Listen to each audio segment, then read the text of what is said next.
Let's talk about apples. Apples belong to the Rosaceae, rose, family, and they originate from Europe and Asia. A deciduous tree, there are hundreds of different varieties of apples, giving fruit suited to eating or cooking, large growing trees and dwarf forms. They are probably one of the most well-known of all fruits. Apples grow best when given good rich soils and adequate water through summer when they are developing fruit. They can be grown in containers, but they must be kept well fertilized and watered during spring and summer to ensure good fruit production. Mulch around the base of the tree up to its tree line to keep grass from encroaching, which has an inhibiting effect on apples and pears. Use wallflowers, garlic and chives to assist apples to grow and fruit better. Nasturtiums growing around apple trees are considered to deter woolly aphids, which can be quite a problem if allowed to become an infestation. The flowers look lovely as well, and the plants help keep weeds under control. Apple trees are deciduous. Prune trees either in winter after leaf fall or after harvesting the fruit. The pruned branches are excellent cut and dried for use as kindling for winter fires. Unripe apple, cool, moist, sour and astringent. Ripe apple, moist and sweet. The fruit is the part used as both a food and a medicine. Vitamins A, Bs, C, E and K minerals, is particularly high in potassium. Others include calcium, magnesium, iron, manganese, sodium, phosphorus, zinc, copper and fluoride. Also contains pectin, fruit acids and sugars. Anti-inflammatory, nutritive, astringent, antidiarrheal, soothing and healing. You know that Old English proverb, an apple a day keeps the doctor away. Well, science is proving it to be correct. The pectin in apples has been found to chelate, bind, excess cholesterol and bile salts, thereby reducing blood cholesterol and reducing the risk of arteriosclerosis and gallstones, two very common health problems. Therefore, you can see why traditionally, the old wives served stewed apples with roast pork, a rich and not so easy to digest food. Their syrup is good cordial in fainting, palpitations and melancholy. 1653 Nicholas Culpeper, 1616–1654, English herbalist. Unripe or green apples have a long history as a treatment for diarrhea and ripe apples for constipation.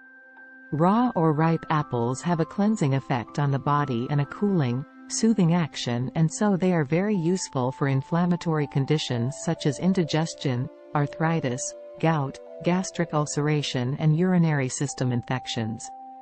Stewed apple is a traditional food for invalids and well suited to nourish sick babies and children.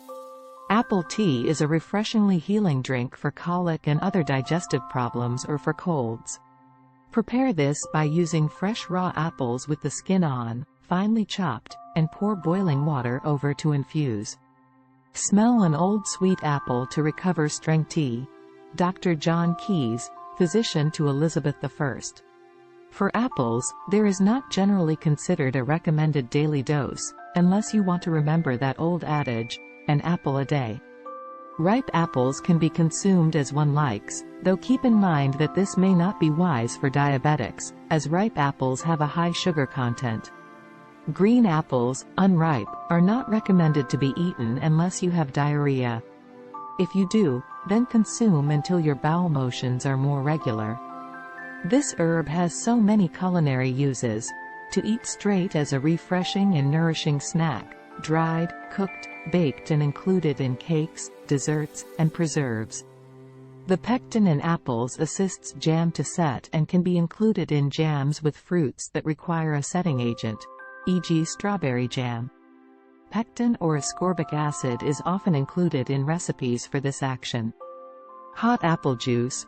Instead of mulled wine, try heating apple juice with the same spices to make a wonderful warming, non-alcoholic drink. Apple cider can be used as an alternative. Mind you, when brought to boiling point, most of the alcohol has evaporated. Lamb's wool, a drink of sweet spiced ale, or cider, and roasted apples, is a traditional drink from the Middle Ages, which was consumed on festive occasions. It is still drunk today. Use apple bark with alum and sulfate of iron for a mordant and a bright gold-colored dye. Adam was but human, this explains it all. He did not want the apple for the apple sake, he wanted it only because it was forbidden. Mark Twain, 1835–1910. As to be expected, there is a great deal of history and folklore about apples, for starters. Ruling planet, Venus. Element, water. Folk names, tree of love, fruit of the gods. Deities associated with this fruit include Venus, Dionysus, Olwen, Apollo, Hera, Athena, Aphrodite, Diana, Zeus, Aduna, fruit of the underworld, silver branch. Gender, feminine. Associated powers, love, healing, garden magic, immortality. A medieval festival to celebrate the 12th night on January 5 involved wassailing, blessing, trees, literally toasting a drink to an apple tree to encourage it to bear abundant fruit in the coming season. The toast, of course, is usually apple cider or lamb's wool. It was an important drink also for St. Lama's Day, the 1st of August, All Hallows Eve, these days more usually known as Halloween, the 31st of October, and St. Catherine's Day, the 25th of November. Apples were also symbolic in medieval St. Valentine's Day, February 14th, and St. Swithin's Day, the 15th of July, where apple bobbing and eating were important. Apple wood was used for making magic wands and used in traditional rituals. Apparently unicorns love resting under apple trees.